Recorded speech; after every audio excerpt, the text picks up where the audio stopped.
Hey everyone, welcome back to AsArt. So Nick and Kyle both worked in stereo conversion, converting things, 2D imagery to 3D imagery for movies, and so they're going to kind of chime in on that process a little bit, whether they feel like the whole process was worth it in the end, and kind of share their thoughts and experiences. So welcome back to AsArt. I'm John. With me is Nick.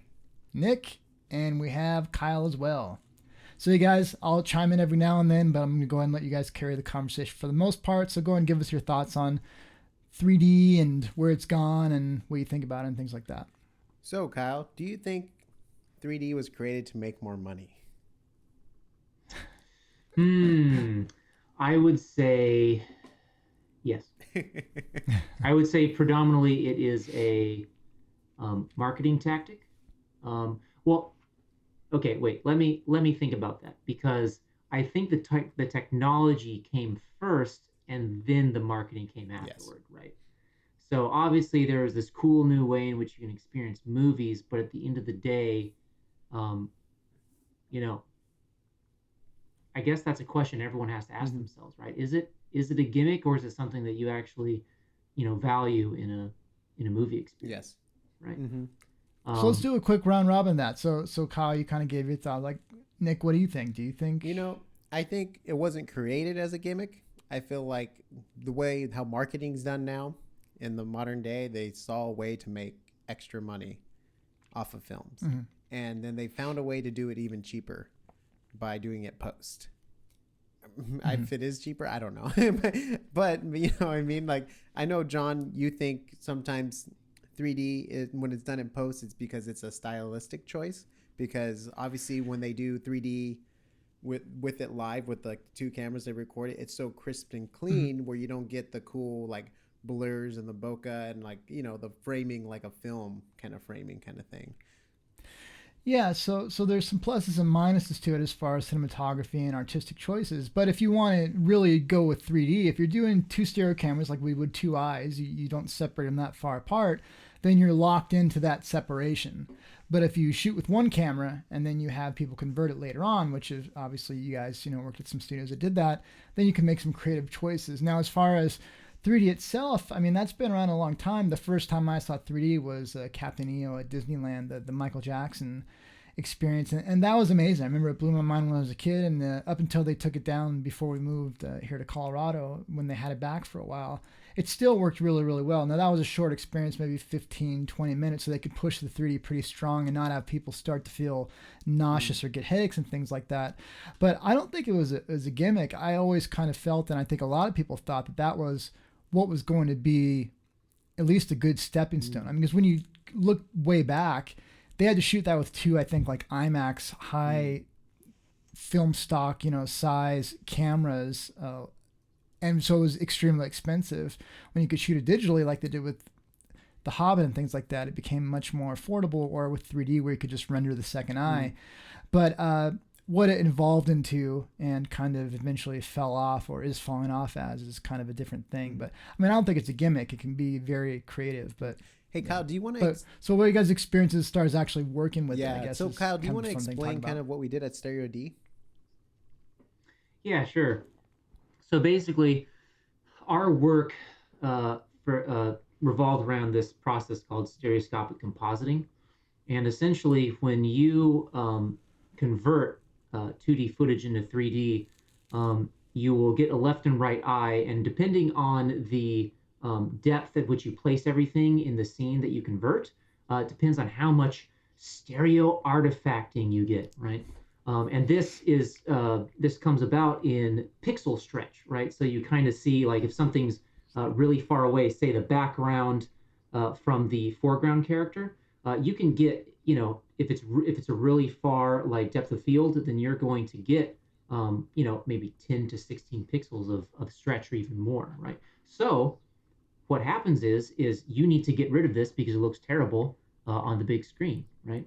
So what we would do is basically make up this information with our veritable knowledge of image manipulation and artistry, even sometimes painting frame by frame certain details Mm. in on this. And you're talking about the Whether detail that's behind the object or character, right? Exactly, yeah. So Mhm. usually you're recreating or even just making up the information around the scene. Like let's say we've got a background, you're basically taking those common elements of that background plate and then filling it in so you eliminate that pixel stretch, right? Mm-hmm. And then you would then have to get it reviewed and then get the okay from your lead, whether the shot passed or not. And in the end, usually after a round or two of that, you have a pretty good looking shot. Yes. And then, so that was all fine and dandy. But sometimes when you do a sequence of shots, if there was one that was kind of difficult to convert to 3D, or if it wasn't working well or something like that, it would pop in space compared to the other ones, like when it was cutting back and forth. So what happens to a lot of shots, sadly, is they would have to crush them. They would have to reduce the amount of 3D space you're actually seeing, just so back off on it. it would balance the sequence, so it wasn't like it was like in out, and you're like, like freaking out. Like during the movie, you're like, no. So there was a lot of crushing at work. Yes, a lot of crushing, and we were crushing film and other stuff. But yeah, I'm just kidding. But yeah, there was a lot of crushing. And then when me and Kyle were working there, this was like maybe the hype of stereo converting. I want to say so. Yeah, I felt there was a lot of attention on it because I think a lot of the passive lens technology and like the active lens stuff had come out like relatively recently, right, to where it was like massively marketable. And do you want to talk about the different variations of 3D? We can get into that as well, just so people know the different. Because when you said active and passive. Oh, right. Yeah. So I'm not a super authority on what is exactly happening as to the science of it. I just know that with the passive glasses, it didn't require any batteries, right? They were just inert, right? Yeah. And those are the kind of ones you typically get at the movie theater that they hand out, right? And then the active lenses were ones that were activated. You actually activated the polarization on the lenses. Well, so there was 3 or 4 main types, and everybody was kind of waiting for the no glasses technology, and that really never came to the living rooms. So we talked about briefly off camera one time. We were talking about the 3DS, and that was passive. Not passive, but no glasses required 3D, and that kind of died off too, even though that was the perfect scenario for it. So that the person's right in front of the camera or right in front of the screen, and their head's not really moving much to the left or right or up or down, and so you can adjust and get passive 3D, basically kind of layering, like the old holograms where you'd shift angles and you get it's kind of layered, and you're seeing different pixels, different angles.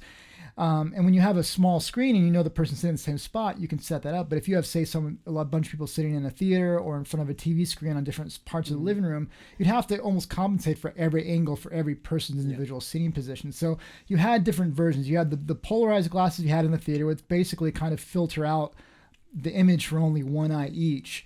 And from my understanding of that, and the Zalman monitors that you guys would do the conversions on, you only would get every other line of resolution. So the odd number of lines would be for the right eye, and the even number of lines. That was so funny. I was just about to explain that for everyone, because I'm like that. That's so interesting, because like basically they're flashing you left and right when you're watching. Well, that's with the active glasses. Yeah, with the active glasses. Also like that with the passive though too. Like, isn't it? It's every other frame, right? Because so your eye can read it.